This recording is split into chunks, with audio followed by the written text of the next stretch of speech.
L'équipe nationale du Sénégal U17 qui se prépare pour la Coupe du Monde prévue du 10 novembre au 2 décembre 2023 en Indonésie est actuellement en pleine préparation en Turquie. Les Lionceaux ont dominé le Panama ce dimanche 22 octobre 2023 en s'imposant sur le score de 4-0.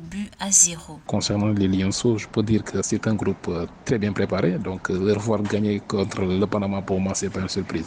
Reste à savoir s'ils vont continuer sur cette lancée contre la Russie, qui est aussi une très belle équipe. À la Coupe du Monde, on attend beaucoup de ces jeunes, parce qu'on sait que ils ont du potentiel et ils peuvent faire la différence dans cette Coupe du Monde. Mais ça ne sera pas facile parce que dans la Coupe du Monde, il n'y a que de belles équipes. Donc, s'ils continuent sur cette lancée et surtout à gagner et avoir beaucoup plus de confiance sur eux, ils pourront forcément faire une très belle Coupe du Monde U17. Les joueurs de Serine Saliou Dia ont ouvert le score grâce à leur joueur vedette Amara Diouf sur un coup franc à la 5e minute. Les champions d'Afrique ont montré une excellente maîtrise technique et maintenu leur avance grâce à un autre but d'Idrissa Gueye à la 27e minute, de Yaya Diémé à la 60e minute et enfin de Oumar Sall à la 76e minute. Après une première partie de la préparation faite au Sénégal, là c'est la deuxième partie où il va falloir rencontrer plus ou moins des adversaires proches des équipes contre lesquelles on va jouer à la Coupe du Monde. Je pense que c'est de bonnes nouvelles.